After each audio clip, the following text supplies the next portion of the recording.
We're on lesson 4 of chapter 6, which is percent of change. First, we're going to find percent of change, then we'll use percent of change, and then we'll solve a real world problem. Often changes in amounts are given in percents. Often you'll see this at stores, decreased by 50%. Or if you're a seller, you usually increase your prices by 50% to make a profit. So how is that calculated? Well, if you think about this, for example, we have this half of a pie here. If I wanted to increase that pie by 50%, 50% would be 1/2. So if I were to find 1/2 of the pie, which would be right about here, if I added this 1/2 to the total, that would be an increase of 50% because I added a half of the existing pie to the new total. We can also decrease by 50% as well. So 50% of this pie is right here. If I took that off, then I would have decreased my amount by 50%, or decreased the amount of pie by half. There is a formula to solve these things. There's the percent of change, and that equals the amount of change divided by the original amount, and we're going to be using that formula to solve these problems. It says find each percent of change, round answers to the nearest tenth of a percent if necessary. So we have 27 is decreased to 20. So if we use our formula here, we need to find the percent of change, and that's the amount of change over the original amount. So here we saw it went down from 27 to 20. That's a difference of 7.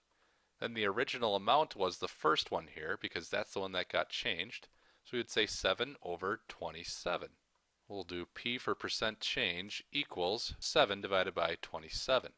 If we solve that, that would be 0.259. So we'll say 0.259 for our amount. So 0.259. Remember, this is in decimal form. This is not percents yet. So we need to turn this into a percent by moving that decimal over twice. So the percent change would be 25.9%. So here we would say it's a decrease of 25.9%.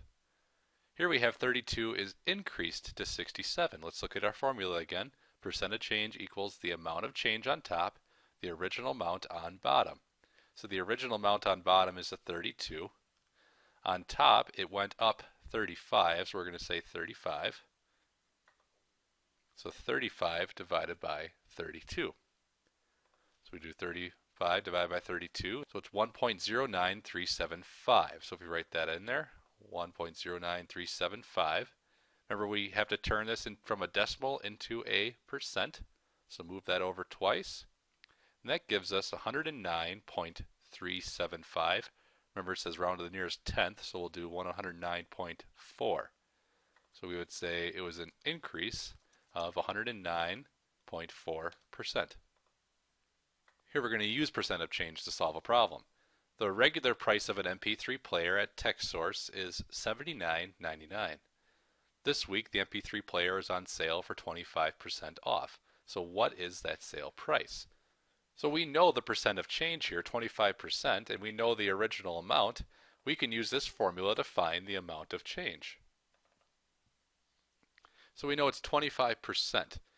So 25%. Another way of writing that is 25 over 100, and I'm going to do that for this purpose here. So 25 over 100, and that equals the amount of change, which we're going to put A for amount of change, over the original amount, which is $79.99. So here's our formula. If you remember chapter 4, this looks very much like a proportion, and it is. So we could cross multiply to find our proportion for A.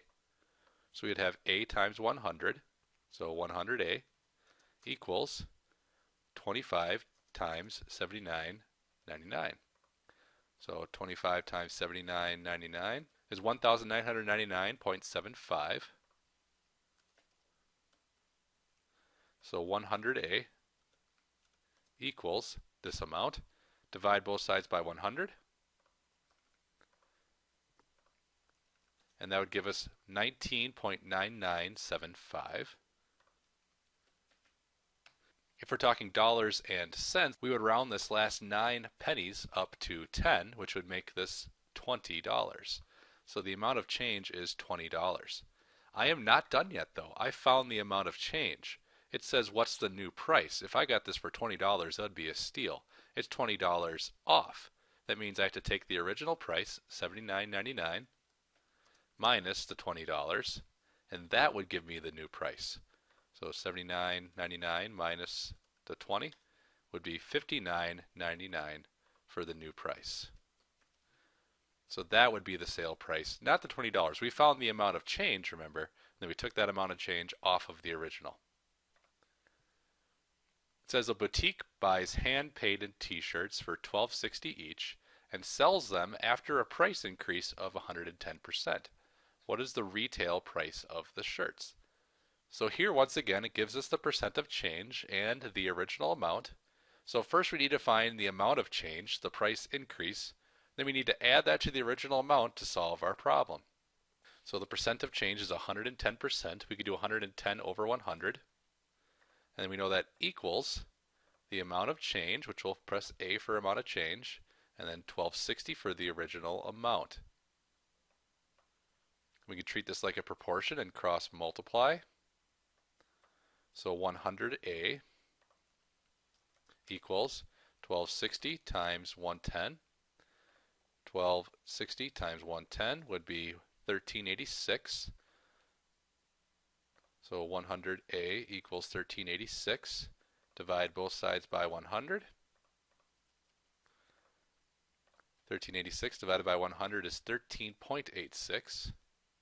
So $13.86, it was increased. That's how much it increased. Meaning that we need to add the original amount to it yet, so plus 12.60.